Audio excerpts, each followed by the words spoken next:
Hey guys, whether you're a machine shop, a cabinet shop, mechanic shop, you get the idea. You're going to need compressed air. You're going to need a good, reliable source for that compressed air. And you may also need a dryer or something like that to get the moisture out of the air. This video is going to be all about what I use in my shop as far as my air compressor and how I get it to my various machines and my tools. I've gotten a lot of requests on previous videos if I could do a video on my air compressor, so here it goes. Stay tuned.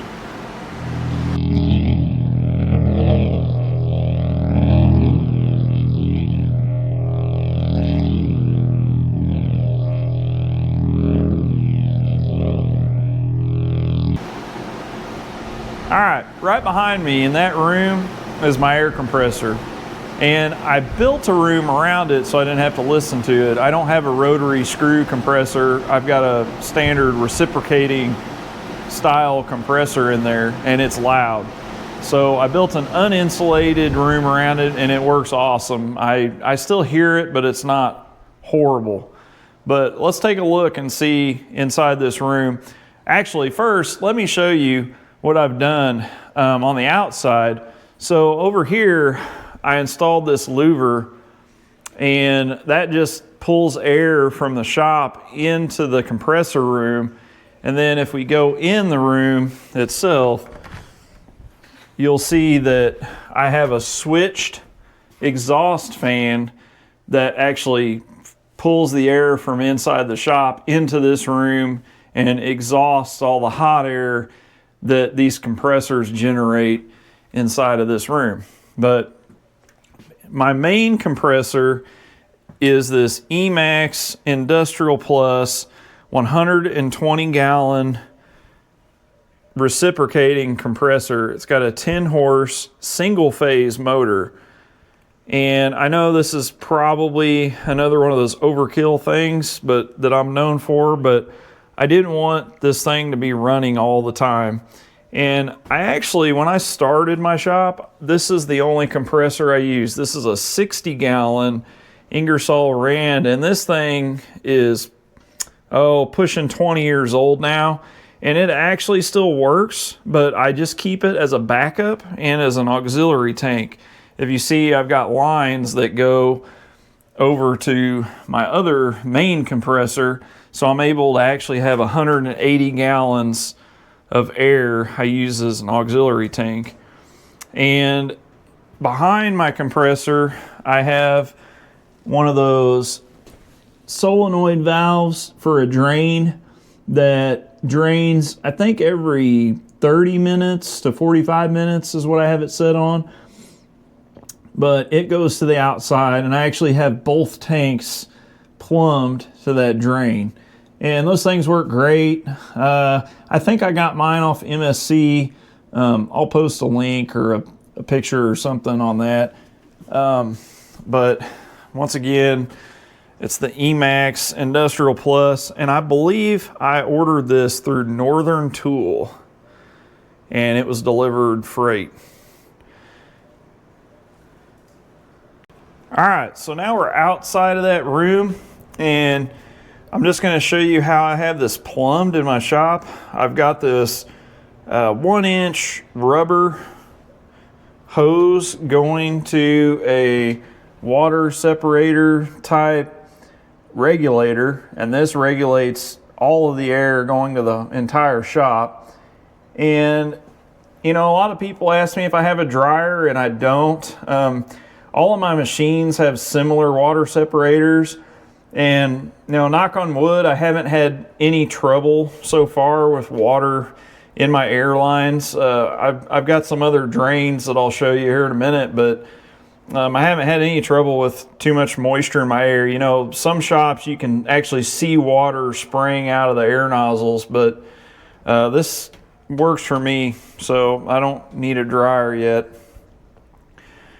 This main it shuts off air to the entire shop. And then this is kind of a work in progress, but I've got rubber hose that goes up and feeds through that wall. And then I don't know if you can see up there, but I actually have a copper line, 3/4 inch copper that runs around my entire shop, around the ceiling. And everywhere I have a drop, I use rubber. And yes, I use shark bite fittings on there. I just like them. I don't have any issues with them. So, but I go up and over. That's just another water deterrent there. Have a loop like that. And then I come down, and all of this stuff I buy through McMaster-Carr. All these fittings and the push fit fittings, all the brass and the quick connectors, the manifolds. I know you can make those, but I find they're cheap to just buy those. But as you can see, I've got several drops around the shop, but let's go back here.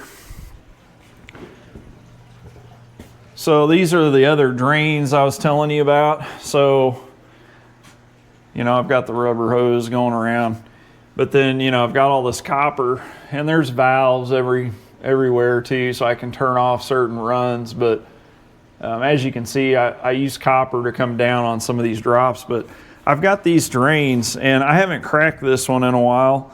So let's crack it. And as you can see, there's no water coming out of there. So it's pretty dry. Those air separator, or the water separators rather, they work pretty good. And you know, every once in a while I'll come and crack these open and just check them out. And I don't have any water coming out of those. So works great. All right, guys, that's pretty much it with my air. It's pretty short and sweet. You know, like I said, I got the 3/4 inch copper running around. You know, there's reasons why I went with copper.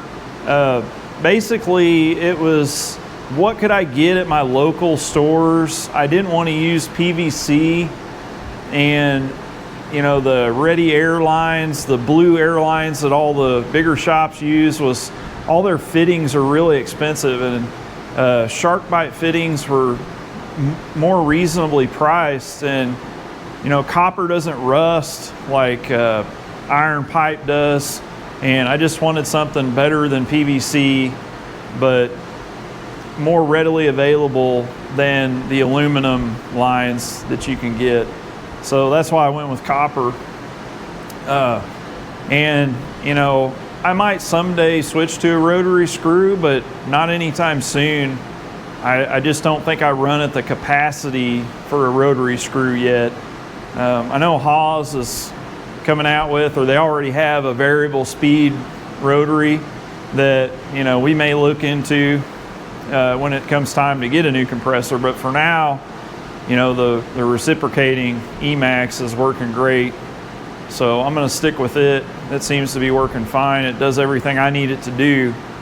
So yeah, be sure you like and subscribe, and check out my other videos. Hit that notification bell, and we'll see you next time.